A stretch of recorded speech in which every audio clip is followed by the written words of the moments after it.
Hello മച്ചന്മാരെ, welcome back to Mallu explainer. മച്ചന്മാരെ, ഇന്ന് നമുക്കൊരു കിടിലൻ ട്വിസ്റ്റുകളുള്ള ഒരു ത്രില്ലർ മൂവിയുടെ കഥ കേട്ടാലോ? എന്തായാലും ക്ലൈമാക്സിൽ നിങ്ങൾ പ്രതീക്ഷിക്കാത്ത ട്വിസ്റ്റുകളുണ്ട്. ഈ കഥയിൽ ഒരു മർഡർ ഇൻവെസ്റ്റിഗേഷൻ ഉണ്ട്, അതുപോലെ തന്നെ ഒരു റോബറി നടക്കുന്നുണ്ട്. എല്ലാം കൊണ്ടും ഒരു കിടിലൻ ത്രില്ലറാണ്. പിന്നെ സിനിമയെ കുറിച്ചൊന്ന് ചുരുക്കി പറയുകയാണെങ്കിൽ, ഒരു പെൺകുട്ടി 20 വർഷമായിട്ട് അവളുടെ അപ്പാർട്ട്മെന്റിൽ നിന്നും പുറത്തേക്ക് വന്നിട്ടില്ല. ആ നേരത്ത് അവളുടെ തൊട്ടപ്പുറത്തെ അപ്പാർട്ട്മെന്റിൽ ഒരു കൊലപാതകം നടക്കുകയാണ്. ഒരു പാവം മുത്തശ്ശിയുടെ കൊലപാതകം. അങ്ങനെ കൊലപാതകം നടന്ന സമയത്ത് എന്തായാലും പോലീസുകാർ വരുമല്ലോ, ചുറ്റുള്ള ആൾക്കാരോട് കാര്യങ്ങൾ അന്വേഷിക്കുമല്ലോ. ആ സമയത്താണ് പോലീസുകാർ മനസ്സിലാക്കുന്നത് കഴിഞ്ഞ 20 വർഷമായിട്ട് ഈ പെൺകുട്ടി പുറത്തു വരാതെ ഇതിന്റെ ഉള്ളിൽ തന്നെയാണ്. എന്തിനാണ് അവൾ അവിടെ ഒളിച്ചിരിക്കുന്നത്? ആരാണ് ആ ഒരു പെൺകുട്ടി? ഇതിന്റെ എല്ലാം പിന്നിൽ ഒരുപാട് രഹസ്യങ്ങൾ ഉണ്ടായിരുന്നു. എന്താണെന്ന് നമുക്ക് നേരെ കഥയിലേക്ക് പോയി തന്നെ മനസ്സിലാക്കാം. So again welcome back to Mallu explainer.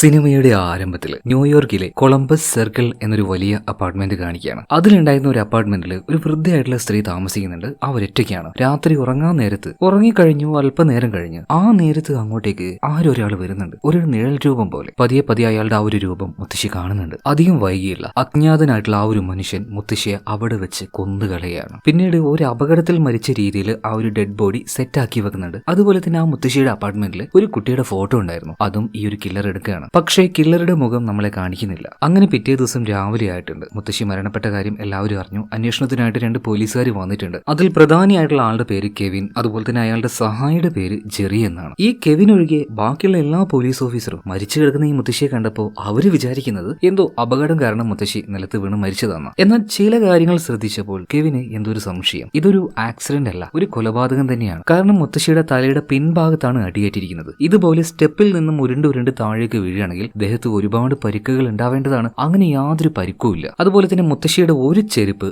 ബെഡിന്റെ ആ ഒരു ഭാഗത്താണ്. ഇനിയിപ്പോ 2 ചെരുപ്പിട്ടല്ലേ നടന്നു വരുമ്പോൾ സ്റ്റെപ്പിന്റെ ഭാഗത്തുനിന്ന് വീണ് കഴിഞ്ഞാൽ ആ 2 ചെരുപ്പും അവിടെ വേണ്ടേ. അങ്ങനെയാണെങ്കിൽ ഇതൊരു കൊലപാതകം തന്നെയാണെന്ന് കെവിൻ ബാക്കിയുള്ള പോലീസുകാരോട് പറയുന്നുണ്ട്. എന്തായാലും ഇതിനുശേഷം ബാക്കിയുള്ള കാര്യങ്ങളൊന്നും കൂടെ ഒന്ന് അന്വേഷിക്കാനായിട്ട്, മുത്തശ്ശിയെ കുറിച്ച് കൂടുതലായിട്ട് അറിയാൻ വേണ്ടി തൊട്ടപ്പുറത്തുണ്ടായിരുന്ന അപ്പാർട്ട്മെന്റ് അവിടെ പോയിട്ട് കാര്യങ്ങൾ ചോദിക്കാമെന്ന് കരുതിയിട്ട് അവിടെ പോയിട്ട് വാതിൽ മുട്ടുന്നുണ്ട്. ഉള്ളിൽ ഒരു പെൺകുട്ടിയുണ്ട്. അവളുടെ പേര് അബിഗൽ എന്നാണ്. ഈ വാതിൽ ആര് വന്ന് മുട്ടുന്നത് അവൾ കേൾക്കുന്നുണ്ട്. എന്നാലും അവൾ ആ ഒരു വാതിൽ തുറക്കുന്നേ ഇല്ല കേട്ടോ. അതുകൊണ്ട് തന്നെ കെവിൻ നേരെ താഴേക്ക് പോവാണ്. അവിടെ ഈ അപ്പാർട്ട്മെന്റിന്റെ കാര്യങ്ങളൊക്കെ നോക്കുന്ന ഒരാളുണ്ട്. തൽക്കാലം നമുക്ക് അപ്പാർട്ട്മെന്റ് മാനേജർ എന്ന് വിളിക്കാം. അപ്പൊ ആ ഒരു മാനേജറോട് മുത്തശ്ശി മരിച്ച ആ ഒരു അപ്പാർട്ട്മെന്റ് ഉണ്ടല്ലോ, അതിന്റെ ഓപ്പോസിറ്റുള്ള അപ്പാർട്ട്മെന്റിൽ ആരും ഇല്ലേ എന്ന് ചോദിക്കുമ്പോൾ അതെന്താ സാറേ അങ്ങനെ ചോദിച്ചെന്ന് ആ ഒരു മാനേജർ ചോദിക്കണം. അല്ല, ഞാൻ ഒരുപാട് തവണ ആ ഒരു വാതിൽ തല്ലി പൊളിക്കുന്ന രീതിയിൽ മുട്ടി, ആരും വന്ന് വാതിൽ തുറന്നില്ല. അപ്പൊ ആ ഒരു മാനേജർ പറയാണ്, സാറേ അത് വേറൊരു കഥയാണ്. അതിന്റെ ഉള്ളിൽ ഒരു പെൺകുട്ടി ഉണ്ട്, ആളുണ്ട് അതിന്റെ ഉള്ളിൽ. സത്യം പറഞ്ഞാൽ ഞാൻ ഇവിടെ വന്ന് ജോയിൻ ചെയ്തിട്ട് ഒരു 10-12 വർഷമായിട്ടുണ്ട്. അതിന് മുന്നേ ആ ഒരു പെൺകുട്ടി അവിടെ ഉണ്ട്. ഈ അപ്പാർട്ട്മെന്റ് എന്നല്ല, ആ മുറി വിട്ട് പോലും ആ ഒരു പെൺകുട്ടി പുറത്ത് വരാറില്ല. എത്രയോ വർഷങ്ങളായിട്ട് അവൾ അതിന്റെ ഉള്ളിൽ തന്നെയാണ്. ഒരു പക്കാ ഇൻട്രോവേർട്ട്. ഇനിയിപ്പോ എന്തെങ്കിലും ആവശ്യമുണ്ടെങ്കിൽ അവൾ എന്നോട് മാത്രമേ കോൺടാക്ട് ചെയ്യുള്ളൂ എന്ന് കരുതി സംസാരിക്കാറൊന്നുമില്ല. അവൾക്ക് എന്തെങ്കിലും വേണമെങ്കിൽ ഒരു ലെറ്ററിൽ എഴുതിയിട്ട് അത് പുറത്ത് വെക്കും. ഞാനത് വായിച്ച് വേണ്ട സാധനങ്ങൾ മേടിച്ചു കൊടുക്കുകയും ചെയ്യും. ഇത് കേട്ടപ്പോൾ കെവിന് കുറച്ച് ഇൻട്രസ്റ്റിംഗ് ആയിട്ട് തോന്നാണ്. ആഹാ, ക്യാരക്ടർ അടിപൊളിയാണല്ലോ, എന്നാ പോട്ടെന്ന് സംസാരിക്കാൻ കെവിൻ നേരെ അങ്ങോട്ടേക്ക് ചെല്ലുകയാണ്. ഇപ്പോ അബിഗലിന്റെ ആ ഒരു ഡോറിൽ മുട്ടുന്നുണ്ട്. ഹലോ മേഡം, നിങ്ങളുടെ പേര് അബിഗൽ എന്നല്ലേ? നിങ്ങൾ ഉള്ളിലുണ്ടെന്ന് എനിക്ക് നന്നായിട്ട് അറിയാം. ഇപ്പൊ നിങ്ങൾ വാതിൽ തുറക്കുകയാണെങ്കിൽ അത് നല്ലതാണ്. ഇനിയിപ്പോ തുറന്നില്ലെങ്കിൽ തുറപ്പിക്കാൻ എനിക്ക് നന്നായിട്ട് അറിയാം. പക്ഷെ എന്റെ കൂടെ ഒരു 10-15 പോലീസുകാർ കൂടെ ഉണ്ടാവും. ഇപ്പൊ ഞാൻ സംസാരിക്കുന്നത് വളരെ മാന്യമായിട്ടാണ്. ഒരു മുത്തശ്ശി ഇവിടെ മരിച്ചു പോയിട്ടുണ്ട്. അവരെ കുറിച്ച് ചില കാര്യങ്ങൾ അറിയാൻ വേണ്ടി മാത്രം, അതിനെക്കുറിച്ചൊന്ന് സംസാരിക്കാൻ വേണ്ടി മാത്രമാണ്. ഈ ഒരു കെവിൻ ഇങ്ങനെ പറഞ്ഞ സമയത്ത് അബിഗൽ വാതിൽ വന്ന് തുറക്കുകയാണ് കേട്ടോ. എന്തായാലും അപ്പാർട്ട്മെന്റിന്റെ ഉള്ളിൽ കയറിയ പാടിന് കാര്യങ്ങളൊക്കെ വെൽ മെയിൻറ്റൈൻഡ് ആയിട്ട് വെച്ചിരിക്കണം. ഭയങ്കര ബ്യൂട്ടിഫുൾ ആണ് ആ ഒരു അപ്പാർട്ട്മെന്റ്. അപ്പൊ അതിനെക്കുറിച്ച് ഈ ഒരു കെവിൻ പറഞ്ഞപ്പോൾ അബിഗൽ പറയാണ്, നിങ്ങൾ എന്നോട് എന്ത് ചോദിക്കാനാ വന്നേ, അതിനെക്കുറിച്ച് മാത്രം ചോദിച്ചാൽ മതി. അതായത് അബിഗൽ ഒരു പ്രത്യേക ക്യാരക്ടറാണ്. ഓക്കെ, ഞാൻ കാര്യങ്ങൾ ചോദിക്കാം. ഒരു കോഫി തരികയാണെങ്കിൽ നന്നായിരുന്നു. ഒരു എളുപ്പമില്ലാതെ കെവിൻ ആ ഒരു കോഫി ചോദിച്ചപ്പോൾ അബിഗൽ ഒരു കോഫി ഇട്ട് കൊടുക്കുന്നുണ്ട്. അതുപോലെ തന്നെ അബിഗലിനോട് കെവിൻ ചോദിക്കുന്നുണ്ട്, ഇന്നലെ ആ ഒരു മുത്തശ്ശിയുടെ റൂമിൽ നിന്നും എന്തെങ്കിലും ശബ്ദം കേട്ടായിരുന്നോ? മുത്തശ്ശി മരണപ്പെട്ടിട്ടുണ്ട്. എല്ലാവരും വിചാരിക്കുന്നത് അതൊരു അപകടമാണെന്നാണ്. പക്ഷേ എന്റെ നിഗമനത്തിൽ അതൊരു കൊലപാതകമാണ്. അപ്പൊ നിങ്ങൾക്ക് എന്തെങ്കിലും കാര്യം അറിയാമോ എന്ന് ചോദിച്ചപ്പോൾ അബിഗൽ പറയാണ്, സാറേ, ഈ മുത്തശ്ശി മരണപ്പെട്ട കാര്യം തന്നെ ഞാൻ ഇപ്പോഴും അറിയുന്നത്. അതുപോലെ തന്നെ സാറ് ചോദിച്ചതുപോലെ ഇന്നലെ രാത്രി അവിടെ നിന്നും യാതൊരു ശബ്ദവും ഞാൻ കേട്ടിട്ടില്ല. ആ ഒരു മുത്തശ്ശിയോട് ഇന്ന് വരെ ഞാൻ സംസാരിച്ചിട്ടില്ല. അവിടെ ഒരു മുത്തശ്ശിയുണ്ട്, അവരുടെ പേര് എനിക്കറിയാം, അത്ര തന്നെ, കൂടുതലായിട്ടൊന്നും അറിയില്ല. ഇപ്പോ ഈ ഒരു കെവിൻ അയാളുടെ ആ ഒരു വിസിറ്റിംഗ് കാർഡ് അബിഗലിന് കൊടുത്തിട്ട് പറയാണ്, ഇനി എന്തെങ്കിലും നിങ്ങൾക്ക് അറിയാൻ പറ്റുവാണെങ്കിൽ എന്നെ വിളിച്ചാൽ മതി എന്ന് പറഞ്ഞിട്ട് കെവിൻ അവിടെ നിന്ന് പോകുന്നുണ്ട്. ഒന്ന് റിലാക്സ് ആവാൻ വേണ്ടി അബിഗൽ അവിടെ ഇരിക്കുകയാണ്. ഇതേ നേരം തന്നെ ടിവിയിൽ ഒരു ന്യൂസ് കാണിക്കുന്നുണ്ട്. ഏതോ വലിയ പണക്കാരൻ ഫാമിലിയെ കുറിച്ചാണ് ന്യൂസിൽ പറയുന്നത് കേട്ടോ. വാൾട്ടർ ഫാമിലി ഭയങ്കര കോടീശ്വരന്മാരാണ്. എന്നാൽ കുറച്ച് വർഷങ്ങൾക്ക് മുന്നേ ആ കുടുംബത്തിലെ എല്ലാവരും മരിച്ചുപോയി. ആകെയുള്ളത് ഒരു പെൺകുട്ടി മാത്രമാണ്, ജസ്റ്റിൻ വാൾട്ടർ. 15 വയസ്സുള്ള സമയത്ത് ജസ്റ്റിൻ വാൾട്ടർ എന്ന ഒരു പെൺകുട്ടിയെ കാണാതായി. 20 വർഷമായി. ഇപ്പൊ ആ ഒരു പെൺകുട്ടിക്ക് ഒരു 35 വയസ്സായിട്ടുണ്ടാവും. എന്തായാലും വാൾട്ടർ ഫാമിലിയിലെ കോടാനുകോടി സ്വത്തിന്റെ ഏക അവകാശി ആ ഒരു പെണ്ണാണ് ജസ്റ്റിൻ വാൾട്ടർ. എന്നാൽ ആ പെൺകുട്ടി ഇപ്പൊ എവിടെയാണെന്ന് ആർക്കും അറിയില്ല. ഒരു മിസ്റ്ററി ആയിട്ട് തന്നെ ആ ഒരു കാര്യം അങ്ങനെ പോകുന്നുണ്ട്. ഈ ഒരു വാർത്ത കണ്ടപാട് തന്നെ ഈ അബിഗേൽ ഉണ്ടല്ലോ, അവൾക്ക് എന്തോ വല്ലാത്ത ഡിസ്റ്റർബിംഗ് ആവുകയാണ്. അവൾക്ക് ചെറുപ്പത്തിലെ കാര്യങ്ങളൊക്കെ ഓർമ്മ വരുന്നുണ്ട്. കള്ള് കുടിച്ചു വന്ന അവളുടെ അച്ഛൻ, അത് കണ്ട് പേടിച്ചു പോയി ഒരു ടേബിളിന്റെ അടിയിൽ ഒളിച്ചിരിക്കുന്ന അബിഗേല്, അവളുടെ അമ്മയെ തല്ലുന്ന അച്ഛൻ. അല്ല, ഈ ന്യൂസ് കണ്ടപ്പോൾ അബിഗേലിന് എന്തിനാണ് ഈ ഒരു കാര്യം ഓർമ്മ വന്നേ എന്ന് നിങ്ങൾ വിചാരിക്കുന്നുണ്ടാവും. കാരണം ആ ന്യൂസിൽ പറഞ്ഞ ജസ്റ്റിൻ വാൾട്ടർ അത് മറ്റാരുമല്ല, നമ്മുടെ ഈ അബിഗേല് തന്നെയാണ്. കഴിഞ്ഞ 20 വർഷമായിട്ട് പുറംലോകവുമായിട്ട് യാതൊരു ബന്ധവുമില്ലാതെ എല്ലാവരിൽ നിന്നും അവൾ ഒളിച്ച് താമസിക്കുകയാണ്, അബിഗേൽ എന്ന ഈ ഒരു കള്ള പേരിൽ. എന്തായാലും അബിഗേലിന്റെ റൂമിൽ നമ്മുടെ കെവിൻ വന്നു പോയതിനു ശേഷം കെവിന്റെ ഉള്ളിൽ ഒരുപാട് ചോദ്യങ്ങൾ വരാൻ തുടങ്ങി. അതായത് ഒരുപാട് വർഷങ്ങളായിട്ട് ആ ഒരു പെൺകുട്ടി, അതായത് ആ ഒരു മാനേജർ പറഞ്ഞതനുസരിച്ച് ഒരു 15 വർഷമായിട്ട് അവൾ അതിന്റെ ഉള്ളിൽ നിന്നും പുറത്തേക്ക് വന്നിട്ടില്ല. എന്നാൽ ആ ഒരു അപ്പാർട്ട്മെന്റ് അത് വെൽ മെയിൻറ്റൈൻഡ് ആണ്, അത്യാവശ്യം റിച്ച് സെറ്റപ്പ് ആണ്. അപ്പൊ ഇതെല്ലാം ചെയ്യാനായിട്ട് 20 വർഷമായിട്ട് പുറത്തേക്ക് വരാത്ത ഈ ഒരു പെൺകുട്ടിക്ക് എങ്ങനെയാണ് പറ്റുന്നത്? അവൾക്ക് എവിടുന്ന് ഇത്രയും കാശ്? അതിന്റെ കൂടെ തന്നെ അവള് ചായ ചോദിച്ചപ്പോൾ ഒരു ടീ കപ്പിൽ ചായ കൊടുത്തായിരുന്നല്ലോ, ആ സമയത്ത് അതിലൊരു ബ്രാൻഡ് നെയിം കണ്ടായിരുന്നു, എം എന്നുള്ളൊരു ലോഗോ. നിസ്സാരക്കാരായിട്ടുള്ള ഒരാളൊന്നും ആയിരിക്കില്ല ഇങ്ങനെയുള്ള കാര്യങ്ങൾ ഉപയോഗിക്കുക. സോ അതെന്താണ് എം എന്നതുകൊണ്ട് എന്താണ് ഉദ്ദേശിക്കുന്നതെന്ന് അതിനെക്കുറിച്ച് അന്വേഷിക്കാൻ വേണ്ടി ഒരു പോലീസുകാരനോട് നമ്മുടെ കെവിൻ പറയുന്നുണ്ട്. അതേ നേരം തന്നെ കെവിന്റെ സഹായിയായിട്ടുള്ള ജെറി ഇപ്പോൾ കെവിനെ വിളിച്ചിട്ട് കാര്യങ്ങൾ പറയണം. എന്റെ പൊന്നു സാറേ, സാർ ഈ പറയുന്നത് പോലെ ആ മുത്തശ്ശി ആരും കൊന്നതൊന്നുമല്ല. ആ റൂം കംപ്ലീറ്റ് ആയിട്ട് ഞങ്ങൾ പരിശോധിച്ചു, പ്രത്യേകിച്ചൊന്നും കിട്ടിയില്ല. ഇനിയിപ്പോൾ എന്തെങ്കിലും കിട്ടിയോ എന്ന് ചോദിക്കുകയാണെങ്കിൽ മുത്തശ്ശി കഴിക്കുന്ന ഒരു മരുന്നുണ്ട്, അതും കിട്ടി. അതുപോലെ തന്നെ മുത്തശ്ശിക്ക് ആ ഒരു മരുന്ന് കൊടുത്ത ഡോക്ടറുടെ ഡീറ്റെയിലും കിട്ടിയിട്ടുണ്ട്. നമുക്ക് വേണമെങ്കിൽ ഡോക്ടറുടെ അടുത്തേക്ക് ഒന്ന് പോയി നോക്കാം. ഓക്കെ, എന്തായാലും നമുക്കൊന്ന് ഡോക്ടറുടെ അടുത്തേക്ക് പോയി നോക്കാമെന്ന് കെവിനും പറയുന്നുണ്ട്. അതുപോലെ മുത്തശ്ശി മരണപ്പെട്ട ആ ഒരു അപ്പാർട്ട്മെന്റ് ഉണ്ടല്ലോ, അത് കംപ്ലീറ്റ്ലി അതിന്റെ ആ ഒരു ഇന്റീരിയർ എല്ലാം മാറ്റിയിട്ട് മറ്റൊരു ടീമിന് ഇത് കാണിച്ചു കൊടുക്കാനായിട്ട് സെക്രട്ടറി അങ്ങോട്ടേക്ക് വന്നിട്ടുണ്ട്. ഒരു കപ്പിൾസ് ആണ്, ഹസ്ബൻഡിന്റെ പേര് ചാർലി, അതുപോലെ തന്നെ അയാളുടെ വൈഫിന്റെ പേര് ലിലിയൻ. അപ്പൊ ഈ സംഭവം വാങ്ങാൻ വേണ്ടി വന്ന ഇവരോട് രണ്ടുപേരോട് സെക്രട്ടറി പറയുന്നത്, ഇത് പുതുതായിട്ട് ഇപ്പൊ ഇന്റീരിയർ വർക്ക് ചെയ്ത് ഫിനിഷ് ചെയ്തിട്ടേ ഉള്ളൂ, അവിടെ കൊലപാതകം നടന്ന കാര്യം അല്ലെങ്കിൽ ഒരു മരണം സംഭവിച്ച കാര്യമൊന്നും ഇവര് സെക്രട്ടറി അവരോട് പറയുന്നില്ല കേട്ടോ. എന്തായാലും ഇത് സെയിലായി പോകാൻ വേണ്ടി അവർ പരമാവധി അടിച്ചങ്ങോട്ട് വിടുന്നുണ്ട്. എന്നാൽ തൊട്ടപ്പുറത്തെ അപ്പാർട്ട്മെന്റ് ഇത് വാങ്ങിക്കാൻ ആള് വന്നു. അവര് വരുന്നതും പോകുന്നതൊക്കെ അവിടെ നിന്നുകൊണ്ട് നമ്മുടെ അബിഗേല് ആ ഒരു വാതിലിന്റെ ആ ഒരു ഗ്യാപ്പ് ഉണ്ടല്ലോ അതിലൂടെ നോക്കി കാണുന്നുണ്ട്. അവൾക്കാകെ ടെൻഷൻ ആവുകയാണ്. അങ്ങനത്തെ സിറ്റുവേഷൻ വന്നാൽ അവൾ എപ്പോഴും വിളിക്കുന്ന അവളുടെ ഡോക്ടർ ഉണ്ട്, ഡോക്ടർ റെയ്മോണ്ട്. അപ്പൊ റെയ്മോണ്ടിനെ വിളിച്ച് ഇപ്പൊ നമ്മുടെ അബിഗേല് കാര്യങ്ങൾ പറയണ, ഡോക്ടറെ ഇതുപോലെ മുത്തശ്ശി മരിച്ചു, ഞാനിപ്പോ എന്താ ചെയ്യാ, എനിക്കെന്തോ പേടിയാവുന്നു. ഇപ്പൊ ഡോക്ടർ റെയ്മോണ്ട് പറയണ, മോളെന്തിനേയും പേടിക്കുന്നത്, പ്രായമായിട്ടുള്ള സ്ത്രീകൾ സ്വാഭാവികമായിട്ട് മരണപ്പെടുമല്ലോ. അതല്ല ഡോക്ടറെ, അപ്പുറത്തെ ആ ഒരു അപ്പാർട്ട്മെന്റിലേക്ക് ആരൊക്കെയോ വരുന്നുണ്ട് തോന്നുന്നു. എടോ അതിനെന്തിനാ നീ പേടിക്കുന്നത്, ആള് വന്നോട്ടെ, അവര് താമസിച്ചോട്ടെ. അതല്ല ഡോക്ടറെ, ഡോക്ടർ ഒന്ന് ഇങ്ങോട്ടേക്ക് വാ, എനിക്കൊന്ന് സംസാരിക്കണം. അബിഗേലെ, എനിക്ക് നല്ല തിരക്കുണ്ട്, ഞാൻ നാളെ വന്നാൽ മതിയോ? ഇപ്പൊ അബിഗേലിന് ദേഷ്യം വരികയാണ്, ഡോക്ടറെ എനിക്ക് ഇപ്പൊ സംസാരിക്കണ്ടേ, ഇപ്പൊ വാന്ന് പറയാണ്. അങ്ങനെ അബിഗേലിന്റെ നിർബന്ധ പ്രകാരം ഡോക്ടർ അവളുടെ അടുത്തേക്ക് ചെല്ലുന്നുണ്ട്. അബിഗേൽ പോലീസ് വന്ന വിവരം എല്ലാം പറയുന്നുണ്ട്. ഇപ്പൊ ഡോക്ടർ പറയാണ്, മോളെ അതൊക്കെ സ്വാഭാവികമായിട്ട് നടക്കുന്ന കാര്യങ്ങളാണ്, അതിനെന്തിനാ ഇങ്ങനെ പേടിക്കുന്നേ? നിന്റെ ഓവറായിട്ടുള്ള ഈ ഭയം ഉണ്ടല്ലോ അത് നിന്നെ ആപത്തിൽ കൊണ്ടാക്കും. നീ എന്തിനിങ്ങനെ പേടിക്കുന്നത്? ഞാൻ കൂടെയില്ലേ, ഇനി എന്തെങ്കിലും വിഷയം വന്നാൽ തന്നെ എന്നെ വിളിച്ചാൽ മതി. ഈ ഡോക്ടറുടെ ഒരു പേഷ്യന്റ് ആണ് ശരിക്കും അബിഗേൽ. എന്നാൽ ഒരു അച്ഛനെ പോലെയാണ് ഡോക്ടർ റെയ്മോണ്ട് അവളെ ട്രീറ്റ് ചെയ്യുന്നത് കേട്ടോ. ഡോക്ടറോട് സംസാരിക്കുമ്പോൾ തന്നെ അബിഗേലിന് മനസ്സിനൊരു ആശ്വാസമാണ്. എന്തായാലും ഡോക്ടർ കുറച്ച് കഴിഞ്ഞപ്പോൾ അവിടുന്ന് പോകുന്നുണ്ട്. ഇതിനുശേഷം മുത്തശ്ശിയുടെ അപ്പാർട്ട്മെന്റ് മേടിച്ച ആളുണ്ടല്ലോ ചാർലി, അയാളെ കാണിക്കാണ്. അപ്പാർട്ട്മെന്റിലേക്ക് പോകാനായിട്ട് ലിഫ്റ്റിൽ കയറിയപ്പോൾ ഈ ഒരു അപ്പാർട്ട്മെന്റിന്റെ മാനേജർ ഉണ്ടല്ലോ, നമ്മൾ തുടക്കത്തിൽ കണ്ടായിരുന്നു, ഇയാൾ ഓടി വന്ന് ലിഫ്റ്റിൽ കയറുന്നുണ്ട്. അയാൾക്ക് മുകളിലേക്ക് പോകണമായിരുന്നു. അങ്ങനെ ഇവര് രണ്ടുപേരും, ഈ മാനേജറും ഈ പുതിയ മേടിച്ച ആള് ചാർലി, ഇവര് രണ്ടുപേരും കൂടെ മുകളിലേക്ക് പോകുമ്പോൾ ഈ മാനേജർക്ക് ഈ ചാർലി എവിടെയോ കണ്ടതുപോലെ, എടോ നിങ്ങളെ ഞാൻ എവിടെയോ കണ്ടിട്ടുണ്ടല്ലോ, നിങ്ങൾ എവിടെയോ ജോലി ചെയ്തത്? ഇപ്പൊ ചാർലി പറയണ, കാണാനൊരു സാധ്യതയില്ല, ഞാൻ പുറംനാട്ടിലായിരുന്നു, ഇപ്പോഴാണ് ഇങ്ങോട്ടേക്ക് വന്നതെന്നൊക്കെ പറയുന്നുണ്ട്. എന്നാലും നിങ്ങൾ എവിടെയോ കണ്ടതുപോലെ. മാനേജർക്കാണെങ്കിൽ ഓർമ്മയും കിട്ടുന്നില്ല. അങ്ങനെ അന്നേ ദിവസം രാത്രി ഇപ്പൊ അബിഗേലിനെ കാണിക്കാണ്. അവളുടെ റൂമിൽ ശാന്തമായിട്ട് അവളങ്ങനെ ഇരിക്കുമ്പോൾ തൊട്ടപ്പുറത്ത് വീട് മേടിച്ച ഈ ഒരു ചാർലി ലിലിയൻ രണ്ടുപേരുടെ അപ്പാർട്ട്മെന്റിൽ നിന്ന് ഭയങ്കരമായ ബഹളം. ഇവൻ രാത്രിയായപ്പോൾ കള്ളു കുടിച്ച് വന്നിട്ട് കെട്ടിയോളായിട്ടുള്ള ലിലിയനെ നന്നായിട്ട് പാഞ്ഞിക്കിട്ടുകൊണ്ടിരിക്കുകയാണ്. അടികൊണ്ട് അവൾ നിലത്ത് വീണ് എടുക്കുന്നുണ്ട്. ആ കരച്ചിലൊക്കെ കേൾക്കുകയാണ്. കുറച്ച് കഴിഞ്ഞപ്പോൾ വാതിലും തുറന്ന് അവൻ അങ്ങോട്ട് പോയി കേട്ടോ. അപ്പൊ ആ ഒരു സ്ത്രീക്ക് എന്താ സംഭവിച്ചതെന്ന് അറിയാൻ വേണ്ടിയിട്ട് അബിഗേൽ എന്താക്കി വാതിൽ തുറന്ന് നോക്കുകയാണ്. അപ്പൊ ലിഫ്റ്റ് വഴി അയാൾ, അതായത് ചാർലി താഴേക്ക് പോയിട്ടുണ്ട്. തീരെ വയ്യാതെ കിടക്കുന്നതുകൊണ്ട് ലിലിയന്റെ അടുത്തേക്ക് പെട്ടെന്ന് നമ്മുടെ അബിഗേൽ ഒന്ന് പോകുന്നുണ്ട്. അതേ നേരം തന്നെ ലിഫ്റ്റിൽ താഴേക്ക് പോയ ചാർലി തിരിച്ചു വരികയാണ്. അതുകൊണ്ട് തന്നെ അബിഗേൽ എന്താക്കി പെട്ടെന്ന് തന്നെ ലിലിയനെയും കൂട്ടിയിട്ട് അവളുടെ അപ്പാർട്ട്മെന്റിലേക്ക് വന്ന് കയറുകയാണ്. എന്നിട്ട് വാതിൽ ലോക്ക് ചെയ്തു. ഇതേ നേരം തന്നെ അങ്ങോട്ടേക്ക് വന്ന ചാർലിക്ക് മനസ്സിലായി ഭാര്യ അവരുടെ അപ്പാർട്ട്മെന്റിലില്ല, തൊട്ടിപ്പുറത്തെ റൂമിലേക്ക് വന്നിട്ടുണ്ടെന്ന്. അതുകൊണ്ട് തന്നെ അബിഗേലിന്റെ അപ്പാർട്ട്മെന്റിന്റെ ആ ഒരു വാതിൽ തട്ടിയിട്ട് പറയുന്നുണ്ട്, ലിലിയൻ സോറി കേട്ടോ, അറിയാതെ പറ്റിപ്പോയതാണ്, ക്ഷമിക്കുക എന്നോട്. കുറെ നേരം ഈ ചാർലി ഇങ്ങനെ വിളിച്ചെങ്കിലും ലിലിയൻ പുറത്തേക്ക് വന്നില്ല കേട്ടോ. അവളാകെ പേടിച്ചു പോയിട്ടുണ്ടായിരുന്നു. എന്തായാലും കുറെ നേരം വിളിച്ചിട്ടും അവൾ വരാത്തത് കൊണ്ട് ഈ ചാർലി തന്നെ അവന്റെ അപ്പാർട്ട്മെന്റിൽ പോയിട്ട് കിടക്കുന്നുണ്ട്. തീരെ ബോധമില്ലായിരുന്നു, അപ്പൊ തന്നെ ഉറങ്ങി പോവുകയും ചെയ്തു. എന്തായാലും അന്ന് രാത്രി അബിഗേലിന്റെ കൂടെ തന്നെ ലിലിയൻ നിൽക്കുകയാണ് കേട്ടോ. അടികൊണ്ട് അവളുടെ മുഖಕ್ಕೆ ആകെ ഒരുമാതിരി കരിവാളിച്ചു പോയിട്ടുണ്ട്. പിറ്റേ ദിവസം രാവിലെ ആയപ്പോൾ തന്നെ അബിഗേൽ പറയുന്നുണ്ട്, നിങ്ങൾക്ക് പോലീസ് സ്റ്റേഷനിൽ പോയിട്ടൊന്ന് കംപ്ലൈന്റ് ചെയ്തൂടെ? അപ്പൊ ലിലിയൻ പറയാണ്, അതൊന്നും വേണ്ട, എനിക്ക് ആരുമില്ല, ആകെയുള്ളത് അവൻ മാത്രമാണ്. അവൻ ഒരുപാട് ജോലിയുടെ ഫ്രസ്ട്രേഷനും കാര്യങ്ങളൊക്കെ ഉണ്ട്, അതിപ്പോ എന്നോടല്ലാതെ വേറെ ആരോടാ തീർക്കുക? അത് മാത്രമല്ല എനിക്കെന്തോ അവനോട് ഭയങ്കര ഇഷ്ടമാണ്, കേസൊന്നും വേണ്ടെന്ന് പറയണം. ഇതേ നേരം അബിഗൽ പറയുന്നുണ്ട്, ഇതുപോലെ ഒരുത്തന്റെ കൂടെ നീ ജീവിക്കുകയാണെങ്കിൽ നരകമായിരിക്കും നിന്റെ ലൈഫ്, നോക്കിയും കണ്ടൊക്കെ ജീവിച്ചോന്ന് പറയണം. തലയാട്ടിക്കൊണ്ട് ലിലിയൻ ഇപ്പോൾ അവളുടെ അപ്പാർട്ട്മെന്റിലേക്ക് തന്നെ പോവാണ്. അടുത്ത സീനിൽ കെവിനെയും ജെറിയും കാണിക്കുകയാണ്. അവർ രണ്ടുപേരും ഒരു ക്രൈം സീനിലേക്ക് പോയിട്ടുണ്ട്. ഒരാളെ കൊന്ന് തല വെട്ടിയിട്ട് 2 ഭാഗത്തേക്ക് ആക്കിയിട്ടുണ്ട്. അപ്പൊ ഇത് കണ്ടപ്പോൾ ജെറി കെവിനോട് പറയുന്നുണ്ട്, കെവിനെ ഇതൊക്കെയാണ് മർഡർ കേസുകൾ, പ്യൂർ 100% നോക്കുമ്പോൾ തന്നെ നമുക്കിത് മനസ്സിലാവും. അല്ലാതെ ഈ സ്റ്റെപ്പ് വീണ അമ്മൂമ്മയുടെ പിന്നാലേക്ക് പോയിട്ട് അതൊരു മർഡർ കേസാന്നൊക്കെ പറഞ്ഞിട്ട് അതുമ്പോൾ നീ ഇങ്ങനെ തൂങ്ങി നിൽക്കേണ്ട ആവശ്യമുണ്ട് എന്റെ കെവിനെ. ജെറി ഈ ഒരു കാര്യം കെവിനോട് ചോദിച്ചപ്പോൾ കെവിൻ പറഞ്ഞത്, എടോ എനിക്ക് ആ ഒരു മുത്തശ്ശിയുടെ മരണോ അല്ലെങ്കിൽ കൊലപാതകമോ അല്ല, അവരുടെ അയൽവാസിയായിട്ടുള്ള ആ ഒരു പെൺകുട്ടിയുണ്ട് അബിഗൽ, അവളെ കുറിച്ച് ഡാറ്റാബേസിൽ ഞാൻ കുറെ നോക്കി, യാതൊന്നും കിട്ടുന്നില്ല. അവൾക്ക് നാഷണൽ ഐഡന്റിറ്റി അല്ലെങ്കിൽ ഒരു പബ്ലിക് നമ്പറോ അങ്ങനെയുള്ള കാര്യങ്ങളോ ഒന്നുമില്ല. അതുപോലെ തന്നെ അവളുടെ ലൈഫ് എന്ന് വെച്ചാൽ അത്യാവശ്യം റിച്ച് സെറ്റപ്പ് ആണ്. ഇതിനൊക്കെയുള്ള കാശ് എവിടുന്ന് വരുന്നു? ആരാണ് അവള്? എന്തോ അവളുടെ പിന്നിൽ ഒരു മിസ്റ്ററി ഉള്ളതായിട്ട് എനിക്ക് തോന്നുന്നുണ്ട്, അതെനിക്ക് കണ്ടുപിടിക്കണം എന്ന് പറയാണ്. ഇതേ നേരം തന്നെ നമ്മുടെ അബിഗലിനെ കാണിക്കുകയാണ്. അബിഗൽ ഇപ്പൊ ഡോക്ടറെ വിളിച്ച് ഇന്നലെ രാത്രി നടന്ന എല്ലാ കാര്യവും പറയാണ്. അതായത്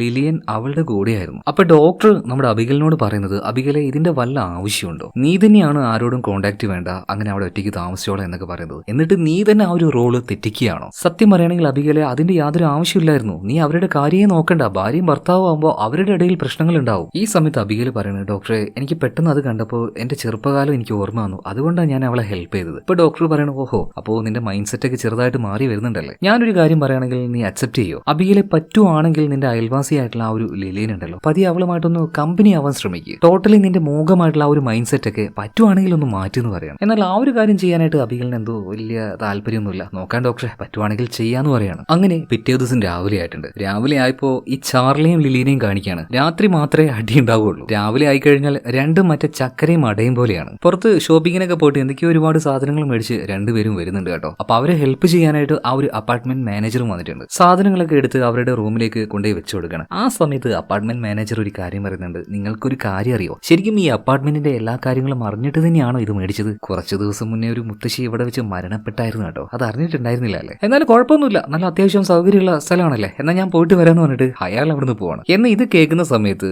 ഈ ചാർലിയുടെയും ലിലിയന്റെ ഉള്ളിൽ ഒരു ടെൻഷനും പേടിയും വരാതിരിക്കും. കാരണം ഇവിടെ ഒരാൾ മരിച്ചതാണ് എന്നുള്ള കാര്യം 2 പേർക്കും അറിയില്ലായിരുന്നു. പിന്നീട് മാനേജർ അവിടുന്ന് പോവാണ്. അയാളുടെ ആ ഒരു നാരദപ്പണിയൊക്കെ ചെയ്ത് കഴിഞ്ഞിട്ടുണ്ട്. ഓക്കെ, എന്തായാലും അയാൾ പോയി കഴിഞ്ഞപ്പോൾ ഈ ലിലിയന് വേണ്ടിയിട്ട് അബിഗൽ ഒരു കത്ത് എഴുതിയിടുകയാണ് അവിടെ. ലിലിയന്റെ കയ്യിൽ അത് കിട്ടി അവൾ ആ ഒരു കത്ത് വായിക്കുകയാണ്. അപ്പോൾ അതിൽ പറയുന്ന കാര്യം എന്താ വെച്ചാൽ, നിന്റെ ഹസ്ബൻഡ് അതായത് ചാർലി ഇല്ലാത്ത സമയം നോക്കിയിട്ട് എന്റെ അപ്പാർട്ട്മെന്റിലേക്ക് വാ, നമുക്ക് ഡിന്നറെല്ലാം ഉണ്ടാക്കി കഴിക്കാന്ന് പറയാണ്. അപ്പൊ ചാർലി ജോലി ആവശ്യത്തിനായിട്ട് പുറത്തേക്ക് പോയ സമയത്ത് ഇപ്പൊ ലിലിയൻ എന്താക്കി അബിഗലിന്റെ അപ്പാർട്ട്മെന്റിൽ പോവാണ്. രണ്ടുപേരും ഫുഡെല്ലാം ഉണ്ടാക്കി നല്ല കമ്പനി ആയിട്ട് അത് കഴിച്ചുകൊണ്ട് സംസാരിക്കാൻ തുടങ്ങുകയാണ്. അപ്പൊ ലിലിയന്റെ കാര്യങ്ങളൊക്കെ അവള് പറയാൻ തുടങ്ങി കേട്ടോ. ശരിക്കും അവളുടെ ചെറിയ പ്രായത്തിൽ അവള് വീട് വിട്ട് ഓടി വന്നതാണ്. അവളുടെ അച്ഛൻ മഹാകുടിയനായിരുന്നു. അച്ഛന്റെ പേഴ്സിൽ നിന്നും ഒരു $7.20 ആ കിട്ടിയ പൈസ എടുത്തിട്ട് അന്ന് ചെറുപ്പത്തിൽ ആ ഒരു വീട് വിട്ട് ഓടിയതാണ് അബിഗലെ ഞാൻ. ആ വരുന്ന വരത്തിൽ എനിക്ക് കിട്ടിയ കൂട്ടാണ് ഈ ചാർലി, അതുകൊണ്ടാണ് അവനെ വിട്ട് ഞാൻ പോവാത്തത്, അങ്ങോട്ട് അഡ്ജസ്റ്റ് ചെയ്ത് പോവുക തന്നെ. ഇപ്പൊ അബിഗലും അവളുടെ കാര്യങ്ങളൊക്കെ പറയണേ, ലിലിയൻ ഏകദേശം നിന്റേതുപോലൊക്കെ തന്നെയാണ് എന്റെ ലൈഫും. കുടിയനായിട്ടുള്ള അച്ഛൻ എന്നും കുടിച്ചുകൊണ്ടാണ് വീട്ടിലേക്ക് വരിക. അമ്മയും എന്നെയൊക്കെ നന്നായിട്ട് തല്ലുമായിരുന്നു. ഒരു ഘട്ടത്തിൽ അതൊന്നും സഹിക്കാൻ കഴിയാതെ ഞാൻ അവിടെ വിട്ട് ഓടി വന്നു. എന്നാൽ നിന്നെ പോലെ പുറംലോകത്തിൽ ജീവിക്കാനുള്ള ധൈര്യം അത് മാത്രം എനിക്ക് കിട്ടിയില്ല.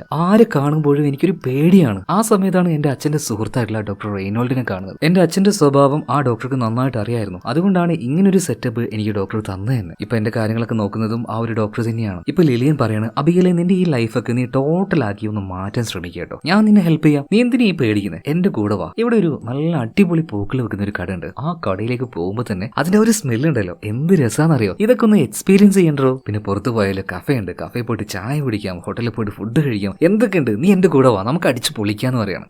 എന്ന രീതിയിൽ അബിഗലൊന്ന് തലയാട്ടുന്നുണ്ട്. അതിനോടൊക്കെ താല്പര്യം ഉണ്ടെങ്കിലും പേടിയാണ് പുറത്തേക്ക് ഇറങ്ങാൻ. പുതിയൊരാളെ കാണുന്നതും അയാളോട് സംസാരിക്കുന്നതും എല്ലാത്തിനും പേടിയാണ് അബിഗലിന്. ഇവിടെ സീൻ കേട്ട ഈ അടുത്ത സീനിൽ നമ്മുടെ കെവിനെയും ജെറിയും കാണിക്കുകയാണ്. അതായത് ആ ഒരു മുത്തശ്ശി മരണപ്പെട്ടപ്പോൾ പ്രത്യേകിച്ചൊന്നും അവിടുന്ന് കിട്ടിയില്ല. എന്നാൽ മുത്തശ്ശി കഴിച്ചുകൊണ്ടിരിക്കുന്ന ഒരു മരുന്നും അത് പ്രിസ്ക്രൈബ് ചെയ്തു കൊടുത്ത ഡോക്ടറിനെയും അറിയാമെന്ന് ജെറി പറഞ്ഞായിരുന്നല്ലോ. ആ ഒരു ഡോക്ടറെ കാണാൻ വേണ്ടി കെവിനും ജെറിനും കൂടെ ഇപ്പൊ അങ്ങോട്ടേക്ക് പോയിട്ടുണ്ട് കേട്ടോ. ആ ഒരു ഡോക്ടർ മറ്റാരുമല്ല, നമ്മുടെ അബിഗലിനെ നോക്കുന്ന ഡോക്ടർ റെയ്മോണ്ട് തന്നെയാണ്. സാധാരണ എന്തോ ഒരു മെഡിസിൻ ആണ് അത്, പ്രത്യേകിച്ച് അതിലൊന്നുമില്ല, പ്രായമാകുന്ന സമയത്ത് എല്ലാ സ്ത്രീകളും കഴിക്കുന്നത് തന്നെ. എന്നാൽ കെവിൻ ചോദിക്കുന്ന ഒരു കാര്യം, ഈ മുത്തശ്ശിയുടെ തൊട്ടപ്പുറത്ത് തന്നെ അയൽവാസിയായിട്ട് മറ്റൊരു പെൺകുട്ടി കൂടെ ഉണ്ട്, അബിഗൽ, അവളെ കുറിച്ച് എന്തെങ്കിലും അറിയോ ഡോക്ടറെ? എന്നാൽ ഡോക്ടർ പറയുന്നത്, ഒരു പേഷ്യന്റും ഡോക്ടറും ആകുമ്പോൾ ഞങ്ങൾക്കിടയിൽ പല രഹസ്യങ്ങളുണ്ടാവും, എനിക്കത് പറയാൻ പറ്റില്ല. സോ ഡോക്ടർ ഇങ്ങനെ പറയുകയാണെങ്കിൽ ഡോക്ടർക്ക് ആ ഒരു പെൺകുട്ടിയെ കുറിച്ച് എന്തൊക്കെയോ അറിയാം എന്നല്ലേ. അപ്പൊ അതൊരു സാധാരണ പെൺകുട്ടിയല്ല എന്ന് നമ്മുടെ കെവിന് ഒരുവിധം മനസ്സിലായിട്ടുണ്ട്. ഇതേ സമയത്തിന് അബിഗലിനെ എങ്ങനെയെങ്കിലും പുറത്തേക്ക് കൊണ്ടുപോകണം, അതിനുള്ള ധൈര്യം അവൾക്ക് കൊടുക്കണം. അതിനുവേണ്ടി ലിലിയൻ പല കാര്യങ്ങളും ചെയ്യുന്നുണ്ട്. അതായത് ആ ഒരു വരാന്തയിലേക്ക് ഇറങ്ങി ഒരു 10 അടി വെക്കാനുള്ള ധൈര്യം പോലും അവൾക്കില്ല. അത്രയും ദൂരം വരെ അവള് പോയില്ല. അപ്പൊ ലിലിയൻ ആ ഒരു അപ്പാർട്ട്മെന്റിന്റെ പുറത്തേക്ക് അവളെ കൊണ്ടുവന്ന് ആ കാണുന്ന ടേബിളിന്റെ അവിടെ വരെയെങ്കിലും നീ എന്റെ കൂടെ ഒന്ന് വാ, നമുക്ക് പതിയെ പതിയെ ഒരു പേടി മാറ്റിയെടുക്കാന്ന് പറയണം. അങ്ങനെ ഇപ്പോൾ അബിഗൽ ലിലിയന്റെ കൂടെ പതിയെ പതിയെ അങ്ങോട്ടേക്ക് പോവാണ്. എത്രയോ വർഷത്തിന് ശേഷമാണ് ആ റൂം വിട്ട് ഇത്രയും ദൂരെങ്കിലും നമ്മുടെ അബിഗൽ നടക്കുന്നത്. എന്നാൽ ആ കറക്റ്റ് സമയത്ത് തന്നെ ലിലിയന്റെ ഹസ്ബൻഡ് ചാർലി വരുന്നുണ്ട്. എപ്പോഴത്തെയും പോലെ തന്നെ 4 കാലിൽ നന്നായിട്ട് കുടിച്ചിട്ടാ വരുന്നത്. അയാളെ കണ്ടപ്പോ തന്നെ അബിഗലിന് പേടിയാവാണ്. നേരെ പോയിട്ട് ആ ഒരു ടേബിളിന്റെ അടുത്തേക്ക് നടന്നു പോയില്ലേ, അതിനടിയിൽ പോയിട്ട് അവൾ ഇരിക്കുകയാണ്. ഇതേ സമയത്ത് തന്നെ അതിലൂടെ നടന്നുപോയ ചാർലി ഇപ്പോൾ ടേബിളിന്റെ അടിയിൽ കിടക്കുന്ന അബിഗലിനെ കാണുന്നുണ്ട്. ഒരു കള്ളുകുടിയന്മാരെ അറിയാലോ, അവര് എന്താ പറയാ, തലക്ക് വെളിവില്ലാതായി കഴിഞ്ഞാൽ എന്ത് വേണമെങ്കിലും സംസാരിക്കും. അപ്പോ ആ രീതിയിൽ അബിഗലിനോട് സംസാരിക്കാൻ തുടങ്ങുക.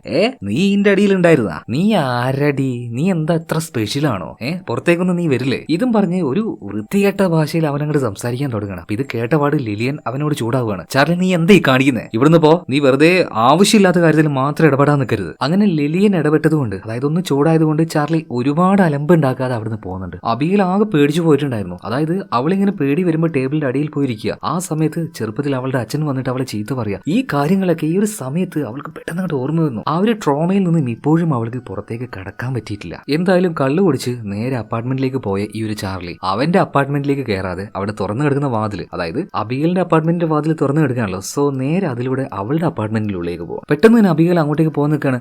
അവനോട് പുറത്തിറങ്ങാൻ പറ. ഇപ്പൊ ലിലിയൻ പറയാണ്, നീ അടങ്ങിയിരിക്കുക, അവന്റെ അടുത്തേക്ക് ഇപ്പൊ പോകേണ്ട വൃത്തിയായിട്ട സ്വഭാവമാണ്. അധികം നേരമൊന്നും കഴിഞ്ഞില്ല. 4 കാലില് അതേ റൂമിൽ നിന്ന് തന്നെ ഇപ്പുറത്തേക്ക് ഇവൻ തിരിച്ചു വരികയാണ്. അതായത് ചാർലി തന്നെ ഏതോ ബോധമില്ലായ്മയിൽ നേരെ അങ്ങോട്ടേക്ക് കയറി പോയതാണ്. പിന്നീട് അവന്റെ അപ്പാർട്ട്മെന്റിലേക്ക് തന്നെ തിരിച്ചു വന്നു. ഇതിനുശേഷം അബിഗൽ നേരെ അവളുടെ അപ്പാർട്ട്മെന്റിൽ പോയിരിക്കുന്നുണ്ട്. പിന്നീട് ലിലിയൻ അവളുടെ ഹസ്ബൻഡ് ചാർലിയുടെ അടുത്തേക്ക് എത്തുകയാണ്. ഇവിടെ വെച്ചാണ് കഥയുടെ ഒരു ട്വിസ്റ്റ് നമ്മളെ കാണിക്കുന്നത്. ഈ ചാർലി ലിലിയൻ രണ്ടുപേരും ഈ അപ്പാർട്ട്മെന്റിലേക്ക് മാറിയതിനു ശേഷം ഒരുപാട് വഴക്കുണ്ടാക്കുന്നുണ്ടല്ലോ, ചാർലി ലിലിയനെ തല്ലുന്നുണ്ടല്ലോ, ഇതെല്ലാം അവരുടെ ആക്ടിംഗ് ആയിരുന്നു. ആരെ കാണിക്കാൻ വേണ്ടി? ഈ അബിഗലിനെ കാണിക്കാൻ വേണ്ടി. പതിയെ പതിയെ അബിഗലിനോട് ഒരു സെന്റിമെന്റ്സ് എല്ലാം ഉണ്ടാക്കിയിട്ട് ലിലിയന് അടുക്കാൻ വേണ്ടിയിട്ടുള്ള ഒരു ഡ്രാമയായിരുന്നു അത്. എന്തിനായിരുന്നു ആ ഒരു ഡ്രാമ എന്ന് ചോദിക്കുകയാണെങ്കിൽ, നേരത്തെ ഒരു ബോധമില്ലാതെ 4 കാലിൽ വന്ന ചാർലി അബിഗലിന്റെ അപ്പാർട്ട്മെന്റിൽ കയറിയില്ലേ, എന്നാൽ അത് ബോധമില്ലാതെ വന്ന് കയറിയതൊന്നുമല്ല, വ്യക്തമായ പദ്ധതിയോട് കൂടിയിട്ടാണ്. ആ ഒരു നേരത്ത് ലിലിയൻ അബിഗലിനെ പുറത്തേക്ക് കൊണ്ടുവന്നതാണ്. അത് അവരുടെ ഒരു പദ്ധതി തന്നെയായിരുന്നു. എന്തിനാണ് അബിഗലിന്റെ റൂമിലേക്ക് ഈ ചാർലി പോയത്? അവിടെയാണ് ഇവരുടെ ആ ഒരു മാസ്റ്റർ പ്ലാൻ ഉള്ളത്. അബിഗൽ പേര് മാറ്റി ഇവിടെ താമസിക്കുന്നുണ്ട്. എന്നാൽ യഥാർത്ഥത്തിൽ ആരാണ് ഈ അബിഗൽ എന്നുള്ള കാര്യം ചാർലിക്കും ലിലിയനും അറിയാം. Walter family. ആ ഫാമിലിയുടെ കീഴിലുള്ള അത്രയും കോടാനുകോടി സ്വത്തിന്റെ അവകാശിയായിട്ടുള്ള ജസ്റ്റിൻ വാൾട്ടൻ ആണ് ഈ പെൺകുട്ടി. അതായത് അബിഗൽ എന്ന് നമ്മുടെ ചാർലിക്കും ലിലിയനും നന്നായിട്ട് അറിയാം. ആ ഒരു കുറച്ച് സമയത്തേക്ക് ചാർലി അവളുടെ അപ്പാർട്ട്മെന്റിനുള്ളിലേക്ക് കയറിപ്പോയില്ലേ, അതെന്തിനാണെന്ന് വെച്ചാൽ അവളുടെ ലാപ്ടോപ്പിലേക്ക് ഒരു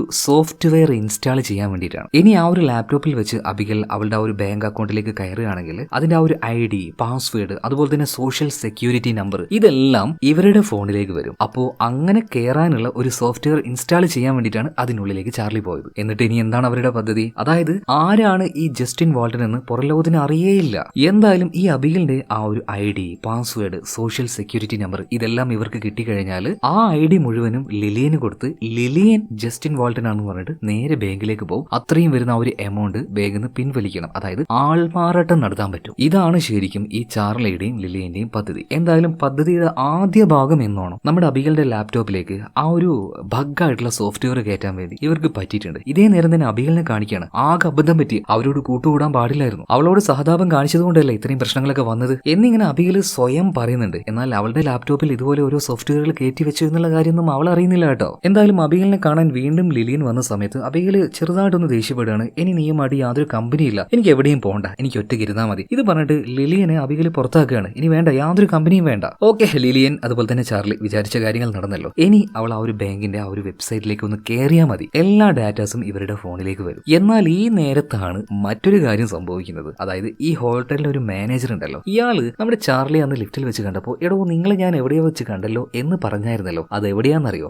അതിനു മുന്നേ ആരായിരുന്നു ഈ മാനേജർ എന്നൊന്നും നമ്മൾ അറിയണം. പുള്ളി ഇപ്പോൾ വലിയ ഡീസന്റ് ആണ്, ഒരു ഹോട്ടലിന്റെ അല്ലെങ്കിൽ അപ്പാർട്ട്മെന്റിന്റെ മാനേജറൊക്കെയാ. 11 വർഷമായിട്ട് ഇവിടെ ജോലി ചെയ്യുന്നുണ്ട്. എന്നാൽ ഈ 11 വർഷങ്ങൾക്ക് മുന്നേ ഇയാൾ എവിടെയായിരുന്നു? മറ്റെവിടെയല്ല, ജയിലിൽ തന്നെ. ആ ജയിലിൽ ഇയാൾ കിടക്കുന്ന സമയത്ത് അവിടെ വെച്ചാണ് ഈ അപ്പാർട്ട്മെന്റ് മാനേജർ നമ്മുടെ ചാർലിയെ കണ്ടത്. സോ ചാർലിയും ഒരു ക്രിമിനൽ ആണ്, അവനും ജയിലിൽ കിടന്നതാണ്. അപ്പൊ ഈ ഒരു മാനേജർ വിചാരിക്കുന്നുണ്ട് ഈ ജയിലിൽ കിടന്നവൻ എന്തായാലും നല്ല ജോലിയൊന്നും ആരും കൊടുക്കാൻ പോകുന്നില്ല, ഇത്രയും നല്ല കോട്ടും സ്യൂട്ടൊക്കെ കിട്ടി ഇവൻ ഡെയിലി ഇങ്ങനെ ഇവിടെ വന്ന് പോണെങ്കിൽ എന്തോ ഒരു ഉടായ്പ് ഉണ്ട്. അപ്പൊ അത് ചോദിക്കാനായിട്ട് ഈ ചാർലിയുടെ അടുത്തേക്ക് മാനേജർ ചെല്ലുകയാണ്. അപ്പൊ മാനേജറോട് ചാർലി പറയണത്, വാ നമുക്ക് ഒന്ന് മാറി നിന്ന് സംസാരിക്കാന്ന് പറയാം. എന്തിനായിരിക്കും ഈ മാറ്റി നിർത്തി സംസാരിക്കാൻ പോകുന്നത്? അതിന് തന്നെ അവിടെ വെച്ച് അവനെ തട്ടാൻ വേണ്ടി കഴുത്തിൽ ഒരു കയറിട്ട് മുറുക്കി അവനെ കൊല്ലാൻ നോക്കുമ്പോൾ ആ ഒരു ഗ്യാപ്പിൽ എങ്ങനെയൊക്കെയോ പെട്ടെന്ന് ചാടി എഴുന്നേറ്റ് അവനെ അവിടെ നിന്ന് രക്ഷപ്പെട്ട് പുറത്തേക്ക് ഓടുന്നുണ്ട്. അതുപോലെ തന്നെ അവൻ വിളിച്ച് പറയുന്നുണ്ട്, നോക്കിക്കോടാ നിന്റെ എല്ലാ പ്ലാനും ഞാൻ പൊളിക്കും, നീ എന്തിനാ ഇങ്ങോട്ടേക്ക് വന്നേന്ന് എല്ലാം ഞാൻ കണ്ടുപിടിക്കും, നോക്കിക്കോ, ശരിയാക്കി തരാടെന്ന് പറഞ്ഞിട്ട് അവിടുന്ന് ആ ഒരു ഓടുന്ന ഓട്ടത്തിൽ റോട്ടിലേക്ക് അങ്ങ് ഇറങ്ങി. അപ്പൊ തന്നെ ഒരു ബസ് വരികയാണ്, ഇയാളുടെ മേത്ത് തട്ടി സ്പോട്ടിൽ ഔട്ടായി. മാനേജർ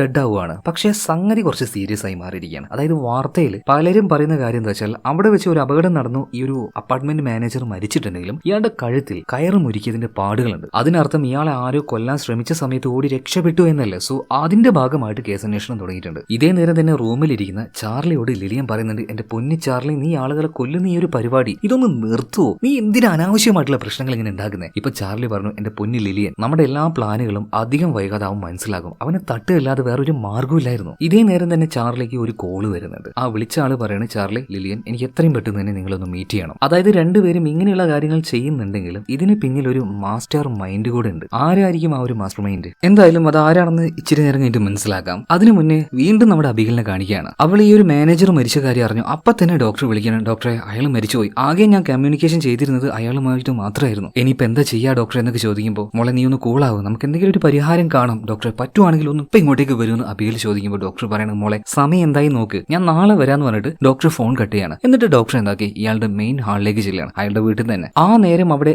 രണ്ടാൾക്കാർ ഇരിക്കുന്നുണ്ടായിരുന്നു, മറ്റാരുമല്ല ചാർലിയും ലിലിയനും. അതിനർത്ഥം എന്താണ്, അവർക്ക് ഈ ഒരു കാര്യങ്ങൾ പറഞ്ഞു കൊടുത്തതും, അതായത് ജസ്റ്റിൻ വാൾട്ടൺ എന്ന ഒരു പെൺകുട്ടി പേര് മാറി താമസിക്കുന്നത്, അബിഗലായിട്ട് താമസിക്കുന്നത്, അബിഗൽ ഈ ജസ്റ്റിൻ വാൾട്ടൺ ആണ്. ഈ വിവരം മുഴുവനും ചാർലിക്കും ലിലിയനും പറഞ്ഞു കൊടുത്തതും ഈ ഒരു പ്ലാൻ എക്സിക്യൂട്ട് ചെയ്യാൻ വേണ്ടി അവരുടെ കൂടെ നിന്ന് അവരുടെ ആ ഒരു മാസ്റ്റർ മൈൻഡ് എന്ന് പറയുന്നത് ഈ ഒരു ഡോക്ടർ റെയ്മോണ്ട് തന്നെയാണ്. അതായത് കൂടെ നിന്ന് ചതിക്കുകയായിരുന്നു അബിഗലിനെ. ഒരു അച്ഛന്റെ സ്നേഹവും കെയറും എല്ലാം കൊടുത്ത് അവളെ ഇല്ലാതാക്കാൻ തന്നെയായിരുന്നു. അവളുടെ ആ ഒരു 700 കോടി രൂപയുടെ മുകളിൽ വരുന്ന ആ ഒരു സ്വത്തുണ്ടല്ലോ, അത് അടിച്ചു മാറ്റാൻ തന്നെയായിരുന്നു ഇവരുടെ ഉദ്ദേശം. അപ്പൊ അതിന്റെ ആദ്യ പ്ലാൻ എന്നോളം നമ്മുടെ അബിഗലിന്റെ തൊട്ടടുത്തുണ്ടായിരുന്ന അപ്പാർട്ട്മെന്റിലെ ആ ഒരു മുത്തശ്ശിയെ കൊന്നുകളയാണ്. അതും ഡോക്ടർ പറഞ്ഞിട്ട് ചാർലി തന്നെയാണ് ആ ഒരു മുത്തശ്ശിയെ പോയി കൊന്നുകളഞ്ഞത്. ആ ഒരു കാര്യം നിങ്ങൾ ഒരിക്കലും എക്സ്പെക്ട് ചെയ്തിട്ടുണ്ടാവില്ലല്ലോ. എന്തിനാണ് മുത്തശ്ശിയെ കൊന്നത് എന്ന് നോക്കുകയാണെങ്കിൽ പിന്നീട് മുത്തശ്ശി മരിച്ചു കഴിഞ്ഞാൽ മുത്തശ്ശിയുടെ ആ ഒരു അപ്പാർട്ട്മെന്റ് വിൽക്കാൻ വെക്കുമല്ലോ. സോ ആ നേരത്ത് ചാർലി ലിലിയനും കൂടെ അന്ന് വാങ്ങി. എന്നിട്ട് മനഃപൂർവ്വം അവിടെ നിന്നും പ്രശ്നങ്ങളൊക്കെ ഉണ്ടാക്കിയിട്ട് ലിലിയൻ പതിയെ പതിയെ അബിഗലുമായിട്ട് ഒരു കൂട്ടുണ്ടാക്കി, ഒരു ഫ്രണ്ട്ഷിപ്പ് ഉണ്ടാക്കി. അതിനു വേണ്ടിയിട്ടാണ് ആ ഒരു പാവം മുത്തശ്ശിയെ കൊന്നത് തന്നെ. എന്തായാലും ഡോക്ടർ പറയാണ്,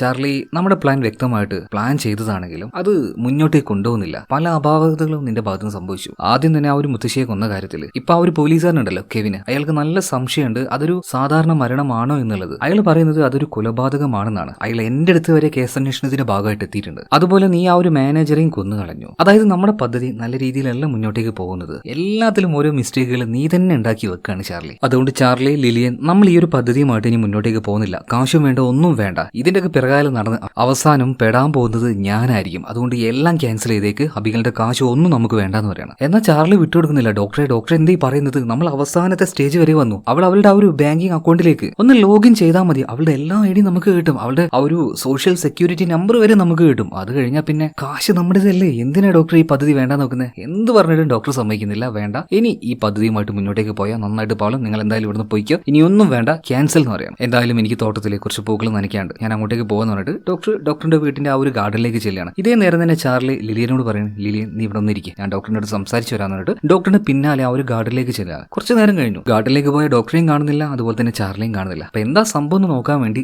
ലിലിയൻ അങ്ങോട്ടേക്ക് ചെന്നപ്പോൾ അവള് കണ്ട കാര്യം എന്താണെന്നറിയോ, ഡോക്ടറെ ചാർലി കൊന്നിട്ടുണ്ട്. ഒരുമാതിരി കൊലവറി പിടിച്ചൊരു മനുഷ്യൻ തന്നെയല്ലേ. എന്തായാലും ഈ ഒരു പ്ലാൻ എക്സിക്യൂട്ട് ചെയ്യാൻ വേണ്ടിയിട്ട് ഇവരുടെ കൂടെ നിന്നു. ഇതിനും കൂടി അങ്ങ് നിൽക്കാന്ന് പറഞ്ഞിട്ട് ലിലിയനും ചാർലിയും രണ്ടുപേരും ആ ഒരു തോട്ടത്തിൽ തന്നെ ഡോക്ടറെ കുഴിച്ചു മൂടുകയാണ്. ഇതിനുശേഷം ഡോക്ടറുടെ ആ ഒരു വീട്ടിലേക്ക് തിരിച്ചു വന്നു. ആ നേരം ലിലിയൻ ചോദിക്കുന്നുണ്ട്, നീ ഡോക്ടറുടെ പോക്കറ്റിൽ നിന്ന് ഫോൺ എടുത്തിട്ടുണ്ടാവുമല്ലേ? ചാർലി പറഞ്ഞു, അയ്യോ ഞാൻ എടുത്തിട്ടില്ല, ഞാൻ വിചാരിച്ചു ഇവിടെ എവിടെയെങ്കിലും ഉണ്ടാവുമെന്ന്. അതായത് ഡോക്ടറെ കുഴിച്ചു മൂടിയപ്പോൾ അയാളുടെ കേശിയിൽ തന്നെയാണ് ആ ഒരു ഫോൺ ഉണ്ടായത്. എന്തായാലും ഇതൊന്നും ആലോചിക്കാൻ നേരമില്ല, ഇന്ന് രാത്രി തന്നെ നമ്മുടെ പ്ലാൻ എക്സിക്യൂട്ട് ചെയ്തേ മതിയാകൂ. കാശ് കയ്യിലേക്ക് വന്നാൽ പിന്നെ നമ്മൾ ഒന്നുകൊണ്ടും പേടിക്കേണ്ട ആവശ്യമില്ല. എന്തായാലും ഇപ്പൊ ചാർലിയും ലിലിയനും കൂടെ നേരെ അവരുടെ ആ ഒരു അപ്പാർട്ട്മെന്റിലേക്ക് പോവാണ്. എന്നിട്ട് അവരുടെ പദ്ധതി അനുസരിച്ച് ചാർലി ലിലിയനും കൂടെ അങ്ങോട്ടും ഇങ്ങോട്ടും വഴക്കൂടുകയാണ്. ചാർലി ലിലിയനെ അടിക്കുന്നത് പോലെ അഭിനയിക്കുന്നുണ്ട്, അതും ഭയങ്കര ബഹളത്തിൽ കേട്ടോ, നമ്മുടെ അബിഗൽ കേൾക്കാൻ വേണ്ടി തന്നെ. അപ്പോ ഈ ലിലിയന്റെ കരച്ചിൽ കേട്ട് അബിഗൽ വാതിൽ തുറന്നു പോകണം. അതേ നേരം തന്നെ ലിലിയനും ചാർലിയും കൂടെ അബിഗലിന്റെ റൂമിലേക്ക് വന്നിട്ട് അവിടുന്ന് ആയി രണ്ടെണ്ണം കൂടെ ഫൈറ്റ്. ഇതിനിടയിൽ ഒരു ഗണ്ണെടുത്ത് ചാർലി ലിലിയനെ ഷൂട്ട് ചെയ്യാൻ നോക്കുന്നുണ്ടെങ്കിലും അവളുടെ ദേഹത്ത് ബുള്ളറ്റ് കയറുന്നില്ല. പകരം ആ ഒരു ഗണ്ണെടുത്ത് ഇപ്പോ ചാർലിയുടെ നെഞ്ചിലേക്ക് ലിലിയൻ ഷൂട്ട് ചെയ്യാണ്. ബുള്ളറ്റ് കയറിയെങ്കിലും അവൻ മരിച്ചിട്ടൊന്നുമില്ല, ചോരയൊക്കെ വരുന്നുണ്ട്. ഒരുമാതിരി കൊലവറി പിടിച്ചതുപോലെ ലിലിയനെ ചാർലി ഇങ്ങനെ ആക്രമിച്ചുകൊണ്ടിരിക്കുകയാണ്. ഇതെല്ലാം കണ്ട് ആകെ ഞെട്ടിത്തെറിച്ച് നിൽക്കുകയാണല്ലോ അബിഗൽ ഒന്നും നോക്കിയില്ല, അവിടെ നിന്ന് ഒരു കത്തി എടുക്കുകയാണ്. ആശാന്റെ പിന്നാമ്പുറത്ത് കൂടെ ഒരു 4-5 തവണ അടിച്ചാട് കയറ്റി കൊടുക്കുകയാണ് കേട്ടോ. സ്പോട്ടിൽ ഔട്ട്. ഇത് കണ്ട് ഷോക്കായി ഞെട്ടിത്തരിച്ച് അങ്ങനെ നിൽക്കുകയാണ്. മറ്റാരുമല്ല, ലിലിയൻ. രണ്ടുപേരും കൂടെ ഒരു നാടകം നടത്തിയതാണ്. പക്ഷെ അത് ഒറിജിനൽ ആണെന്ന് കരുതിയിട്ട് അബിഗേൽ ലിലിയനെ രക്ഷപ്പെടുത്താൻ വേണ്ടി ചാർലിയെ ഒറ്റയടിക്ക് അങ്ങ് തീർത്ത് കളിയാണ്. അപ്പൊ ലിലിയൻ ഇപ്പൊ എന്താ ചെയ്യേണ്ടതെന്ന് തിരിയുന്നില്ല. പക്ഷെ എന്തായാലും പ്ലാനിലേക്ക് ഇറങ്ങിക്കഴിഞ്ഞു. ഇതുമായിട്ട് മുന്നോട്ടേക്ക് പോകാതെ വേറൊരു രക്ഷയില്ല. അതുകൊണ്ട് തന്നെ ചാർലി പോവാണെങ്കിൽ പോട്ടെ, എന്തായാലും ഇപ്പൊ അബിഗലിന്റെ കൂടെ അഭിനയിച്ചങ്ങ് നിൽക്കാന്ന് ലിലിയൻ തീരുമാനിച്ചു. എന്തായാലും ഒരു കൊലപാതകം ചെയ്തു കഴിഞ്ഞപ്പോൾ അബിഗേൽ ആകെ വിറച്ചിട്ടുണ്ട്. അവള് വേഗം തന്നെ ഡോക്ടറിനെ വിളിക്കുകയാണ്. എന്നാൽ ഡോക്ടർ ഓൾറെഡി മരിച്ചു കഴിഞ്ഞല്ലോ. അയാളുടെ സെൽഫോൺ ആ ഒരു എന്താ പറയാ അയാളെ കുഴിച്ചിട്ടില്ലേ, അതിനടിയിൽ നിന്ന് റിംഗ് ആവുന്നുണ്ട്. പക്ഷെ അവിടെ ആരും ഇല്ല. ഇതെല്ലാം കണ്ടപ്പോൾ ലിലിയൻ പറയണ, അബിഗേലെ നീ എന്താ ഈ ചെയ്യുന്നേ? ആരെയും വിളിക്കുന്നേ? നീ ഒരാളെ കൊന്നു കഴിഞ്ഞു. കൂടുതൽ വിഷയങ്ങൾ ഉണ്ടാക്കാൻ നിൽക്കണ്ട, നീ എന്റെ കൂടെ വാ, നമുക്ക് ഇവിടുന്ന് രക്ഷപ്പെട്ടു പോവാം. കാശുണ്ടെങ്കിൽ രക്ഷപ്പെടാൻ പറ്റുമോ എന്ന് അബിഗേൽ ചോദിക്കുമ്പോൾ ലിലിയൻ പറയാണ്, തീർച്ചയായിട്ടും നമുക്ക് ഇവിടുന്ന് രക്ഷപ്പെട്ടു പോകാം. നോക്കട്ടെ എന്റെ അക്കൗണ്ടിൽ എത്ര ബാലൻസ് ഉണ്ട് നോക്കട്ടെ എന്ന് പറഞ്ഞിട്ട് അബിഗേൽ വേഗം തന്നെ അവളുടെ ബാങ്ക് അക്കൗണ്ട് ചെക്ക് ചെയ്യാൻ ലോഗിൻ ചെയ്തതും അതേ നേരം തന്നെ ഇപ്പൊ ലിലിയന്റെ ഫോണിലേക്ക് മെസ്സേജ് വരികയാണ്. അതായത് അബിഗലിന്റെ ആ ഒരു പാസ്വേഡും ഐഡിയും അതുപോലെ തന്നെ സോഷ്യൽ സെക്യൂരിറ്റി നമ്പറും, അതായത് ഇവരുടെ പദ്ധതി എന്താണോ അത് പൂർണ്ണമാക്കി കഴിഞ്ഞു. പക്ഷേ പദ്ധതിയിട്ട രണ്ടാൾക്കാർ, ചാർലിയും ഡോക്ടറും ഇപ്പൊ ജീവനോടില്ല. ഇതേ നേരം തന്നെ നമ്മുടെ കെവിൻ ഉണ്ടല്ലോ, അബിഗലിന്റെ വീട്ടിൽ ചായ കുടിക്കാൻ കയറി. അതായത് ഫസ്റ്റ് ടൈമിൽ ചായ കുടിക്കാൻ കയറിയപ്പോൾ ആ ഒരു കപ്പിൽ ഒരു ചിഹ്നം കണ്ടായിരുന്നല്ലോ, എം എന്നുള്ളത്. അപ്പൊ ആ ഒരു എം, ആ ലോഗോ എന്താണെന്ന് പരിശോധിക്കാൻ വേണ്ടി ഒരാളുടെ കയ്യിൽ ഏൽപ്പിച്ചായിരുന്നു. പക്ഷെ അയാളൊരു കാര്യം നമ്മുടെ കെവിനോട് പറയുന്നത്, ഇത് എം അല്ല ഡബ്ല്യു ആണ്. ഈ ഒരു ലോഗോ ഉപയോഗിച്ചിരുന്നത് വാൾട്ടർ ഫാമിലിയാണ്. അതായത് വാൾട്ടർ ഫാമിലിയിലൊരു ലോഗോ നമ്മുടെ അബിഗലിന്റെ റൂമിൽ ഒരു കപ്പിൽ വരണമെങ്കിൽ അതിനർത്ഥം എന്താണ്? വാൾട്ടർ ഫാമിലിയിലെ ആരൊരാളാണല്ലോ ആ ഒരു പെൺകുട്ടി. എന്തായാലും ആ ഒരു മുത്തശ്ശി ഉണ്ടല്ലോ, മരിച്ചുപോയ ആ ഒരു മുത്തശ്ശി, അബിഗലിന്റെ അയൽവാസിയായിട്ടുള്ള ആ ഒരു മുത്തശ്ശി, ആ മുത്തശ്ശി ഈ ഒരു വാൾട്ടർ ഫാമിലിയിൽ ജോലി ചെയ്ത ആൾ കൂടിയായിരുന്നു. സംതിങ് ഫിഷി എന്തൊക്കെയോ തോന്നിയ ഈ ഒരു കെവിൻ ഉണ്ടല്ലോ, നേരെ ഡോക്ടറെ കാണാൻ വേണ്ടി അയാളുടെ അടുത്തേക്ക് ചെല്ലുകയാണ്. കാരണം ഡോക്ടറിന്റെ പേഷ്യന്റ് ആണ് അബിഗൽ എന്ന് ഇപ്പൊ കെവിന് മനസ്സിലായിട്ടുണ്ട്. എന്തായാലും ആ ഒരു ഡോക്ടറുടെ പേഷ്യന്റ് ആണല്ലോ അബിഗൽ, അതുകൊണ്ട് ഡോക്ടറോട് തന്നെ കാര്യങ്ങൾ ചോദിക്കാൻ കയറിയിട്ട് അയാളുടെ വീട്ടിലേക്ക് ചെന്നു. എന്നിട്ട് ഡോക്ടറെ ഒരുപാട് തവണ വിളിച്ചു. പക്ഷെ യാതൊരു മറുപടിയില്ല. ആ നേരത്ത് ഡോക്ടറിന്റെ ഒരു പട്ടി ഉണ്ടായിരുന്നു അവിടെ. ആ പട്ടി ഗാർഡന്റെ ഒരു ഭാഗത്ത് പോയിട്ട് ഭയങ്കരമായിട്ട് കുരച്ചുകൊണ്ടിരിക്കുകയാണ്. അവിടെ മണ്ണ് തോണ്ടിയതിന്റെ പാടും കെവിനും ചെറിയും കാണുന്നുണ്ട്. അതേ നേരം തന്നെ ഡോക്ടറുടെ ഫോണിലേക്ക് ഇവർ വിളിച്ചു നോക്കുമ്പോൾ മണ്ണിനടിയിൽ നിന്ന് ഫോൺ റിംഗ് ആവുകയാണ്. അതായത് ഡോക്ടർ ആരോ കൊന്നു, ഇവിടെ കുഴിച്ചിട്ടു എന്നുള്ള കാര്യം കെവിന് മനസ്സിലായി. വേഗം തന്നെ കെവിൻ ഇപ്പോ അബിഗലിനെ വിളിക്കുകയാണ്, അബിഗലിന്റെ ഫോണിലേക്ക്. എന്നാൽ ആ ഫോൺ എടുത്തത് അവിടെ തന്നെ ഉണ്ടായിരുന്ന ലിലിയൻ ആയിരുന്നു. എന്നാൽ ആ കാര്യം നമ്മുടെ കെവിൻ അറിയില്ലല്ലോ. ഇപ്പോ അബിഗൽ ആണെന്ന് കരുതിയിട്ട് കെവിൻ ഒരു കാര്യം പറയണം, അബിഗൽ നിങ്ങൾ ആരാണെന്ന് എനിക്ക് മനസ്സിലായി. നിങ്ങളുടെ വലിയ സമ്പത്ത് തട്ടിയെടുക്കാനായിട്ട് ആരൊക്കെയോ ചില പദ്ധതികൾ തയ്യാറാകുന്നുണ്ട്, ഒന്ന് സൂക്ഷിച്ചു എന്ന് പറയണം. ആ കാര്യം ലിലിയനാണ് കേട്ടത്. ലിലിയൻ പതിയെ ഫോൺ കട്ട് ചെയ്ത് അവിടെ വെക്കുന്നുണ്ട്. എന്നിട്ട് നമ്മുടെ അബിഗലിനോട് പറയണം, നീ എന്തായാലും കുളിച്ച് റെഡിയാവ്, ഞാൻ എന്റെ റൂമിൽ പോയിട്ട് ഒന്ന് കുളിച്ച് റെഡിയാവട്ടെ എന്ന് പറഞ്ഞിട്ട് ലിലിയൻ നേരെ അവളുടെ റൂമിലേക്ക് പോയി. എന്നിട്ട് പെട്ടെന്ന് ടപ്പേന്ന് വേഷം മാറുകയാണ്. അവളുടെ ഹെയർ സ്റ്റൈല്, വസ്ത്രത്തിന്റെ ആ ഒരു സ്റ്റൈല് എല്ലാം ടോട്ടലി മാറ്റിയിട്ട് അബിഗലിന്റെ അതുപോലെ തന്നെ ആക്കി അവള് നേരെ പോകുന്നത് അബിഗലിന്റെ ആ ഒരു അക്കൗണ്ടുള്ള ബാങ്ക് ഉണ്ടല്ലോ, ആ ബാങ്കിലേക്കാണ്. അവിടെ എത്തിയ പാട് തന്നെ ലിലിയൻ പറയുന്നത് അവളാണ് ജസ്റ്റിൻ വാൾട്ടർ. അതിനുള്ള പ്രൂഫും കാര്യങ്ങളും ID കാർഡും അതുപോലെ തന്നെ സോഷ്യൽ സെക്യൂരിറ്റി നമ്പറും ഇതെല്ലാം ഇപ്പൊ ലിലിയൻ കാണിക്കുന്നുണ്ട്. സോ ഈ ബാങ്ക് നോക്കുമ്പോൾ 20 വർഷങ്ങൾക്ക് മുന്നേ കാണാതായ ജസ്റ്റിൻ വാൾട്ടൺ, അത് ഇത് തന്നെയാണ്. ID വെരിഫിക്കേഷനും കാര്യങ്ങളൊക്കെ ഓക്കെ ആയിട്ടുണ്ട്. എന്തായാലും ജസ്റ്റിൻ വാൾട്ടൺ ഇവരാരും കണ്ടിട്ടില്ലല്ലോ. പക്ഷേ അവള് പറഞ്ഞ ആ ഒരു ID നമ്പറും സോഷ്യൽ സെക്യൂരിറ്റി നമ്പറും ഇതെല്ലാം കറക്റ്റ് ആണ്. അതുകൊണ്ട് തന്നെ ഇപ്പോ ലിലിയൻ പറയാണ്, എന്റെ അക്കൗണ്ടിൽ കിടക്കുന്ന എല്ലാ കാശും എനിക്ക് ഇപ്പൊ തന്നെ വേണം, അതിപ്പോ പിൻവലിക്കണം. ആയിക്കോട്ടെ എന്ന് പറഞ്ഞിട്ട് ബാങ്ക് മാനേജർ അതിനുള്ള ഫോർമാലിറ്റീസും കാര്യങ്ങളൊക്കെ നോക്കാൻ നിൽക്കണം. ഇതേ നേരം തന്നെ ഈ കാര്യങ്ങളൊന്നും നമ്മുടെ അബിഗൽ അറിയുന്നില്ല. അബിഗൽ എന്നാൽ യഥാർത്ഥ ജസ്റ്റിൻ വാൾട്ടൺ ആണ്. അപ്പൊ ഈ ലിലിയൻ പറഞ്ഞതുപോലെ അവൾ നല്ല കുളിച്ച് ഫ്രഷ് ആയി താഴേക്ക് വന്ന് അവർ മരിച്ചു കിടക്കുന്ന ചാർലി ഉണ്ടല്ലോ, അവന്റെ ബോഡിയൊക്കെ ഒന്ന് മൂടി വെക്കാം എന്ന് കരുതിയിട്ട് അവന്റെ അരികിലേക്ക് വന്നപ്പോൾ അവന്റെ കേശയിൽ നിന്നും ഒരു പേഴ്സ് വീണ് എടുക്കുന്നത് കാണുകയാണ്. ആ പേഴ്സ് എവിടെയോ കണ്ടതായിട്ട് അബിഗൽ ഓർമ്മ വരുന്നുണ്ട്. കാരണം ഡോക്ടർ ഉപയോഗിക്കുന്ന അതേ പേഴ്സ് തന്നെ. എടുത്തു നോക്കിയപ്പോൾ ഡോക്ടറുടെ പേഴ്സ് തന്നെ. അന്ന് രാത്രി ഡോക്ടറെ കൊന്ന സമയത്ത് അയാളുടെ പോക്കറ്റിൽ നിന്നും ആ ഒരു ഫോൺ എടുക്കാൻ മറന്നെങ്കിൽ പേഴ്സ് എടുക്കാനായിട്ട് ചാർലി മറന്നില്ല. അതായത് ഒരു പക്കാ ക്രിമിനൽ തന്നെ. അതിന്റെ പുറമെ ഈ മരിച്ചു കിടക്കുന്ന ചാർലി ഉണ്ടല്ലോ, ഇവന്റെ ഷർട്ടിന്റെ ഇടയിലൂടെ ചെറിയൊരു വയറ് കാണുകയാണ്. അതുകൊണ്ട് അതെന്താ നോക്കാൻ വേണ്ടി ഒന്ന് വലിച്ചു നോക്കിയപ്പോൾ ഒരു ബ്ലഡിന്റെ പാക്കറ്റ് ആയിരുന്നു. അതായത് ചാർലിയുടെ ദേഹത്തേക്ക് വെടിയുണ്ട തട്ടുമ്പോൾ ശരിക്കും ഫേക്ക് ആയിട്ടുള്ള ബ്ലഡ് വരാൻ വേണ്ടിയുള്ള ഒരു സെറ്റപ്പ് ആയിരുന്നു അത്. അതിനും പുറമെ മറ്റൊരു കാര്യം കൂടെ അബിഗൽ കാണുന്നുണ്ട്. ഈ ചാർലിയും ലിലിയനും അങ്ങോട്ടും ഇങ്ങോട്ടും കൊല്ലും എന്ന് പറഞ്ഞ് ഉപയോഗിച്ച ഒരു ഗൺ ഉണ്ടല്ലോ, അത് ഫേക്ക് ഗണ്ണാണെന്ന്. അപ്പൊ അതേ നിമിഷം തന്നെ അബിഗലിന് ഒരു കാര്യം മനസ്സിലായി, അവള് ചതിക്കപ്പെടുമായിരുന്നു. ഇവരെന്തോ ഒരു കാര്യം ചെയ്യുന്നുണ്ട്. വേഗം തന്നെ അബിഗൽ ഇപ്പോ നമ്മുടെ കെവിന്റെ ആ ഒരു വിസിറ്റിംഗ് കാർഡ് ഇവിടെ വെച്ചിട്ടാണല്ലോ പോയത്. സോ അതിൽ നമ്പർ ഉണ്ടായിരുന്നു. വേഗം തന്നെ കെവിനെ വിളിക്കുകയാണ്. അബിഗൽ ഇതുപോലെ പ്രശ്നങ്ങൾ ഉണ്ടെന്ന് പറയാണ്. അപ്പൊ കെവിൻ പറയുന്നത്, മാഡം ഒരു അരമണിക്കൂർ മുന്നേ ഞാൻ നിങ്ങൾ വിളിച്ചിട്ടേ ഉള്ളൂ, ഇതുപോലെയുള്ള കാര്യങ്ങൾ നടക്കാൻ പോകുന്നുണ്ട് എന്ന് ഞാൻ നിങ്ങളോട് പറഞ്ഞായിരുന്നല്ലോ. വീണ്ടും നമ്മുടെ അബിഗലിന് കാര്യം മനസ്സിലായി. അതായത് എല്ലാവരും കൂടെ വട്ടത്തിൽ നിന്ന് അവളെ ചതിക്കുകയായിരുന്നു ലിലിയൻ. അവളൊരു പക്ക ഫ്രോഡാണെന്ന് മനസ്സിലായി. കാരണം അരമണിക്കൂർ മുന്നേ ഈ ഒരു കെവിൻ വിളിച്ചപ്പോൾ ഫോൺ എടുത്തിട്ടുണ്ടാവുക അത് മിക്കവാറും ലിലിയൻ ആയിരിക്കും. എന്തായാലും അബിഗൽ ഫോൺ എടുത്തിട്ടില്ല. പിന്നീട് അബിഗൽ തന്നെ ഒരു തീരുമാനം എടുക്കുകയാണ്, എല്ലെണ്ണവും എന്റെ കയ്യിലുള്ള ആ ഒരു കാശ് അടിച്ചു മാറ്റാനല്ലേ ഇത്ര വലിയ നാടകങ്ങൾ കളിച്ചത്, ഞാൻ തന്നെ കാണിച്ചു തരാം, പണി ഞാൻ തന്നെ തരാറുണ്ട്. അവൾ അവളുടെ ആ ഒരു ബാങ്ക് അക്കൗണ്ടിൽ കയറിയിട്ട് എന്തൊക്കെയോ ചെയ്യുന്നുണ്ട്. അതിനുശേഷം മീഡിയ വിളിക്കുകയാണ്. എന്നിട്ട് അവരോട് പറയാണ്, 20 വർഷമായിട്ട് നിങ്ങൾ തേടിക്കൊണ്ടിരിക്കുന്ന വാൾട്ടർ ഫാമിലിയിലെ ജസ്റ്റിൻ വാൾട്ടർ ഇപ്പോ അബിഗൽ എന്ന പേരിൽ ആൾമാറാട്ടം നടത്തിയ സ്ഥലത്ത് ഒളിച്ചിരിക്കുകയായിരുന്നു. അവളിപ്പോ ഒരു ബാങ്കിലേക്ക് പോയിട്ട് അവളുടെ കാശ് മുഴുവൻ പിൻവലിക്കാൻ വേണ്ടി ആ ബാങ്കിൽ ഇരിക്കുന്നുണ്ട്. നിങ്ങൾക്ക് വേണമെങ്കിൽ അങ്ങോട്ടേക്ക് പോയാൽ വർഷങ്ങൾക്ക് മുന്നേ കാണാതായ ജസ്റ്റിൻ വാൾട്ടനെ കാണാൻ കഴിയും. അബിഗൽ എന്ന പേരിൽ ഇപ്പോഴും താമസിക്കുന്ന ജസ്റ്റിൻ വാൾട്ടനെ. അതായത് നമ്മുടെ ലിലിൻ ആ ഒരു ബാങ്കിൽ ഇരിക്കുമ്പോൾ അവൾ അറിയാതെ തന്നെ അവൾക്കുള്ള പണി ഇങ്ങോട്ടേക്ക് വരുന്നുണ്ടായിരുന്നു. അതുപോലെ തന്നെ ബാങ്കിലെ കാര്യം നോക്കുകയാണെങ്കിൽ ഒരുപാട് വലിയ എമൗണ്ട് അല്ലേ, ഫോർമാലിറ്റീസും അതുപോലെ തന്നെ നല്ല ടഫായിരുന്നു. എന്തായാലും ലിലിയൻ പറഞ്ഞു കൊടുത്ത ആ ഒരു ID, password, social security number ഇതെല്ലാം കറക്റ്റ് ആയിട്ട് ജസ്റ്റിൻ വാൾട്ടന്റെ തന്നെയാണ്. സോ ആ ബാങ്കുകാരും വിശ്വസിക്കുകയാണ് ഇത് തന്നെയാണ് ജസ്റ്റിൻ വാൾട്ടൻ. പിന്നീട് അക്കൗണ്ടിൽ എല്ലാം കാശും വേണമെന്ന് ഇപ്പൊ ഈ ഒരു ലിലിയൻ, അതായത് ജസ്റ്റിൻ വാൾട്ടനായിട്ട് വന്ന ലിലിയൻ പറയുന്നുണ്ട്. ഓക്കെ മാഡം, നമുക്ക് നോക്കാം. അല്ല, എന്റെ അക്കൗണ്ടിൽ എത്ര ബാലൻസ് ഉണ്ട് ഇപ്പൊ നിലവിൽ? ലിലിയൻ ഈ ഒരു കാര്യം ചോദിച്ചപ്പോ മാനേജർ പറയുന്നത് അത് പിന്നെ മാഡം 720. അത് കേട്ടപ്പോ തന്നെ നമ്മുടെ ഈ ഒരു ലിലിയൻ ആകെ ഞെട്ടാണ്. എന്ത് 720 മില്യണോ? എന്റെ ദൈവമേ എന്ന് പറഞ്ഞിട്ട് അവള് നെഞ്ചത്ത് കൈവച്ച് പോവാണ്. ഇതേ നേരം തന്നെ ഈ ബാങ്ക് മാനേജർ പറയുന്നുണ്ട് അത് മാഡം മില്യണൊന്നും അല്ല, $7.20. $7? ഇതിനു വേണ്ടിയിട്ടാണോ ഞാൻ ഇമാതിരി പ്ലാനൊക്കെ ചെയ്ത് ഇത്ര കഷ്ടപ്പെട്ട് ഇവിടെ വന്നേന്ന് ഉള്ളിൽ കിടന്ന് കരയാണ് ലിലിയൻ. സംഭവം എന്താന്ന് മനസ്സിലായോ? എല്ലാ ചതിയും മനസ്സിലായ അബിഗൽ എന്താക്കി, അവളുടെ അക്കൗണ്ടിൽ നിന്നും ഈ $7.20 അതൊഴികെ ബാക്കി എല്ലാം റിമൂവ് ആക്കി. അതായത് മറ്റൊരു അക്കൗണ്ടിലേക്ക് സെൻഡ് ആക്കി. എന്നിട്ട് അതിൽ വെറും $7.20 വെച്ചു. എന്തിനാണെന്നറിയോ? അതായത് ലിലിയൻ അവളുടെ ആ ഒരു കഥ പറഞ്ഞായിരുന്നല്ലോ, ചെറുപ്പത്തിൽ അവള് വീട് വിട്ട് ഓടിയ സമയത്ത് അച്ഛന്റെ കയ്യിൽ നിന്നും $7.20 എടുത്തായിരുന്നു എന്ന്. നിന്റെ കയ്യിൽ എപ്പോഴും ആ ഒരു പൈസ വരുള്ളൂ ഡി എന്ന ആ ഒരു ഇതിന് വേണ്ടിയിട്ടാണ് അബിഗൽ അവളുടെ അക്കൗണ്ടിൽ ആ ഒരു എമൗണ്ട് തന്നെ കറക്റ്റ് ആയിട്ട് വെച്ചത്, $7.20.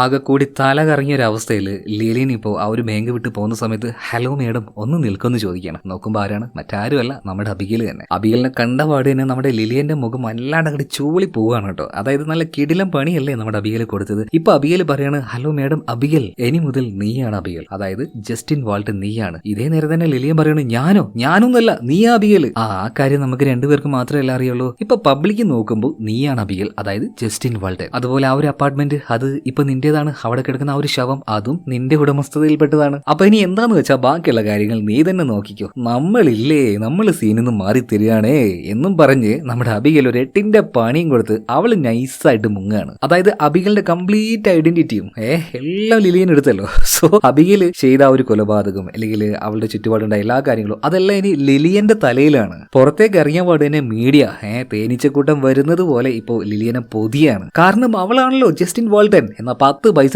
കയ്യിലില്ലതാരും. ശരിക്കും ഇനി ഒരുപാട് ഈ ലിലിയൻ പെട്ട് കിടക്കേണ്ടി വരും കേട്ടോ. എന്തായാലും നൈസായിട്ട് നമ്മുടെ അബിഗൽ അവിടെ നിന്ന് ഇറങ്ങി വരുന്ന സമയത്ത് അവിടെ കെവിനും അദ്ദേഹത്തിന് സഹായം ഉണ്ട് കേട്ടോ. കെവിന് കണ്ടപ്പോൾ തന്നെ മനസ്സിലായി ഈ അബിഗൽ എന്ന് പറയുന്നത് അല്ലെങ്കിൽ ജസ്റ്റിൻ വാൾട്ടൻ ശരിക്കും ഈ ഇറങ്ങി വരുന്ന ഇവള് തന്നെയാണ്, അബിഗൽ തന്നെയാണ്. എന്നാൽ ആ ഒരു കാര്യമൊന്നും കെവിൻ പറയാൻ നിൽക്കുന്നില്ല. കാരണം അബിഗലിന്റെ ചുറ്റും നടന്ന ഒരു ഫ്രോഡ് പരിപാടിയെല്ലാം ഈ ഒരു കെവിന് മനസ്സിലായി. അതുകൊണ്ട് എന്തായാലും നിങ്ങൾ സേഫ് ആയിട്ട് പോയിക്കോന്ന് പറഞ്ഞിട്ട് കണ്ണുകൊണ്ട് കെവിൻ കാണിക്കുന്നുണ്ട്. അതേ നേരം തന്നെ ഒരു ടാക്സി പിടിച്ച് അബിഗൽ അവിടുന്ന് പോവാണ്. അതായത് ജസ്റ്റിൻ വാൾട്ടൻ എന്ന ആ ഒരു പേരിൽ ജീവിക്കാൻ അവൾക്ക് ഒരു താല്പര്യമില്ല. അതുകൊണ്ട് അബിഗൽ എന്നൊരു കള്ള പേരിൽ ജീവിച്ചു. ഇനിയിപ്പോ ആ ഒരു പേര് മാറ്റേണ്ടി വരും. എന്തായാലും ലിലിയൻ അവളുടെ ആ ഒരു ഐഡന്റിറ്റി എടുത്തതുകൊണ്ട് ഇനിയിപ്പോ ലിലിയന്റെ ഐഡന്റിറ്റി വേണമെങ്കിൽ നമ്മുടെ അബിഗലിന് എടുക്കാൻ പറ്റും. എന്തായാലും മുഖത്ത് ഒരു ചെറിയ പുഞ്ചിരിയുമായിട്ട് അവൾ അവിടുന്ന് പോവാണ്. എത്രയോ വർഷങ്ങളായിട്ട് റൂമിന്റെ ഉള്ളിൽ തന്നെ താമസിക്കുകയാണെങ്കിലും ഉപയോഗിക്കേണ്ട സമയത്ത് ബുദ്ധി ഉപയോഗിക്കാനുള്ള ആംബിയർ ഒക്കെ നമ്മുടെ അബിഗലിനുണ്ട് കേട്ടാ. എന്തായാലും സിനിമ എങ്ങനെ ഇഷ്ടമായ നമ്മുടെ ചാനൽ പറ്റുവാണെങ്കിൽ ഒന്ന് സബ്സ്ക്രൈബ് ചെയ്യും. പ്രധാനമായിട്ട് നമ്മുടെ 2ാമത്തെ ചാനൽ, അതിന്റെ ലിങ്ക് ഡിസ്ക്രിപ്ഷനിലും കമന്റ് ബോക്സിലും ഞാൻ കൊടുക്കുന്നുണ്ട് കേട്ടോ. എന്തായാലും മറ്റൊരു കഥയുമായിട്ട് നമുക്ക് വീണ്ടും കാണാം. ബൈ.